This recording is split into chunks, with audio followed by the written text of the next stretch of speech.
Okay, let's switch our attention to England. And, we're kind of moving back here to the end of the 12th century, but we looked at Canterbury Cathedral, talked about the introduction of Gothic at Canterbury through Norman architects. And at Lincoln, what we see this is the first major building in a new decorated style. We're looking at the angel choir of Lincoln Cathedral down below. We're looking at the overall plan. The decorated style, it is kind of like the Rayonnant style in France, this kind of late Gothic, lighter, increased ornament, larger windows, even more tracery in those windows. The vaults become these intricate nets with all these added ribs. Look at the vaulting here of that English choir that you can see above. The piers themselves, they've become fractured, dematerialized almost. They're these diamond-shaped clusters of different little colonnette shafts.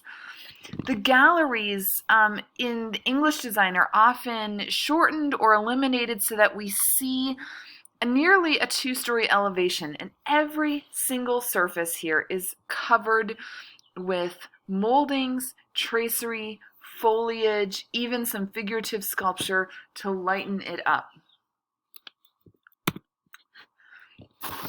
In Exeter, we see a further development of the decorated style. Look at the ribs of these groin vaults. I mean, we can't even see the structure. We can't see the vault. Every single surface in Exeter is reduced to line. It appears light and weightless. There's also more of a horizontality in English decorated style if we think about comparing it to France. That's partially the elimination or the shortening of the gallery.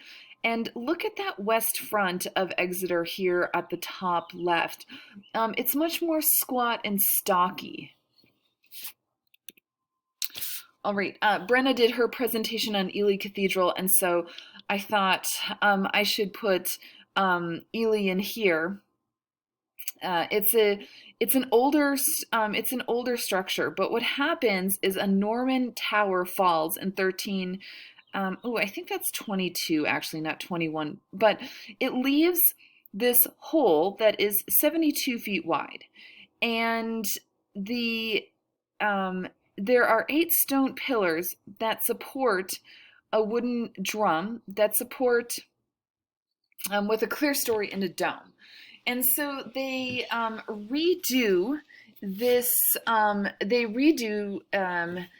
This damaged part of the cathedral, and again, look at how the ribbing has taken over the surface here on the top.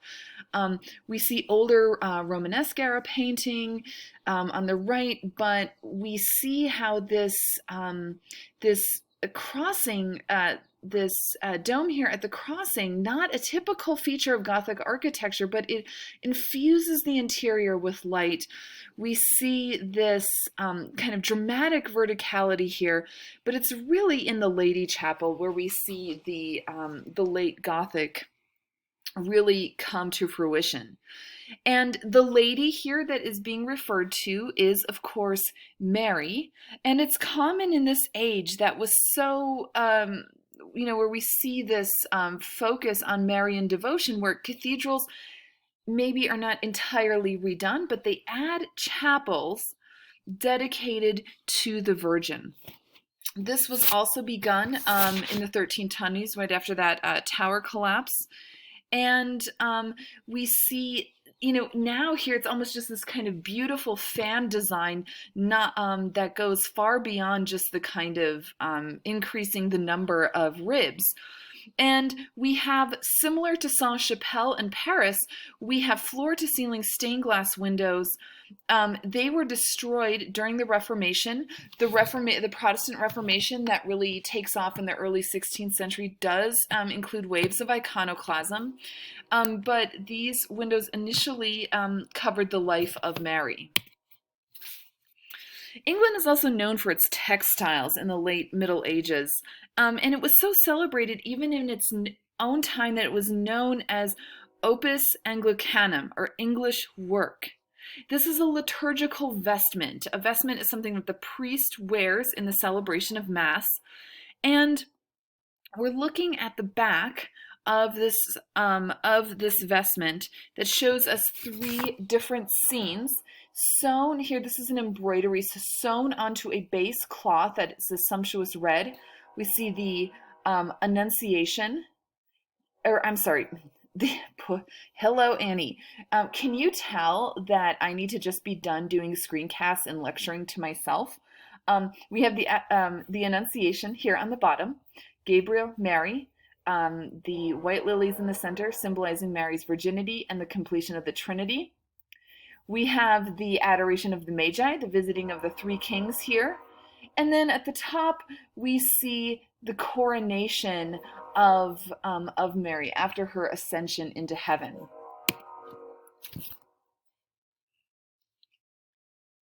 So we also begin to see, we're going to talk a little bit more about kind of panel painting, something that, in the earlier units, really, we just really don't see this as a strong medieval tradition in the Middle Ages. This is a diptych. This is a small, portable panel painting that would have accompanied the king on his travels. And it seems to commemorate a specific event. It's possible that it commemorates Richard's coronation in 1377. It might also have been connected with the kind of divine sanction for a crusade. Or we also know that there was Richard met with the French king in 1396, and so we kind of see, I'm giving the dates here for this meeting with the French king in 96, but there's a few different possibilities here for the dating. So we see on the left panel here, we have John the Baptist, always distinguished by his messy bedhead and hair shirt, with Edward the Confessor in the middle, and Saint Edmund, he's a king and martyr, and they're presenting King Richard. This is Richard II, who is kneeling before the Virgin, Child, and angels that appear on the right panel. And it seems that this was commissioned by the king. And, we see the emblems, the kind of regalia here, that this, and it's, most likely that this is some sort of commemoration. It seems, it seems significant here that he would want to carry this around in his travels and his rule. All right, let's move to Italy. And in the Italian peninsula, this map is very simplified because, of course, the Holy Roman Empire is also made up of smaller polities, city-states, duchies, smaller kingdoms. And the Italian peninsula is divided up into various city-states, the Papal States, and then the Kingdom of Sicily in the south. What's important for the Italian context is the kind of competition between these different city-states, Siena and Florence, for example, but also the emergence of new religious orders, specifically the Franciscans and the Dominicans. These two orders together are called the Mendicant orders, Mendicants. And the Mendicant orders are very different than the previous monastic orders we talked about. So think about the Benedictines or the Cluniacs. They have these elaborate monasteries. They are often these grand kind of royal, kind of enjoy royal patronage. The Mendicants, part of their vows is begging for alms. So they have no other funding. They don't get funding from the Pope, they don't get funding from the king. And instead of leading a life outside of the cities where they can kind of live in their luxury, perhaps get involved in pilgrimage routes, perhaps not, perhaps stir up crusaders, perhaps not, the mendicants, the Franciscans and Dominicans, they want to live with and serve the people. They live in cities. They run hospitals. They open schools. They are there to serve the common people and serve those who need their help. And that is still true today for the Franciscans and Dominicans. The current Pope, Pope Francis, he names himself after St. Francis, who I will talk about, it looks like in the next video probably. Franciscans and Dominicans opened schools, universities, colleges, hospitals throughout North America, and they are still very active in this approach to monasticism today. And it all goes back to St. Francis, who lived in 1182, died in 1226, and he was canonized in 1230. A 4-year path to canonization. This is lightning speed for the Catholic Church to move. It speaks to how important St. Francis is, and how he really served as a powerful model to others in the late Middle Ages. He was born, I'm just going to go for it here. He was born in Assisi to wealthy parents, and after having a religious experience, he abandons his privilege for a life of poverty. And so hence that mendicant focus on begging for alms. He preached a life of poverty, service, and love. He really is the kind of hippie monk of the Middle Ages. And he has this really powerful event in 1224 that is often depicted. In 1224, he received the stigmata. The stigmata are the wounds that Christ received on the during his crucifixion. So the nail wounds in his palms and his feet, and the side wound from being speared with the lance of the Roman sentinel. What happens is Francis was praying on a mountain, and he looked to the rising sun and saw Christ with outstretched wings nailed to a cross. When the vision was gone, Francis felt pain in his hands, feet, and side, and found that marks on his body, they corresponded to the wounds on Christ's crucified body. It's this miraculous event. And Franciscans, the order that Francis starts, they really emphasize the emotional aspects of religion.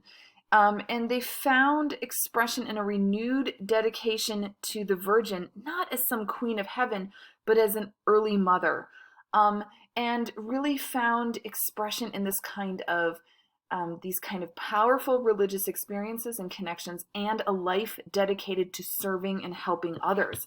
And we see these images here in the life of Francis. This is a central piece of a multi-paneled altar.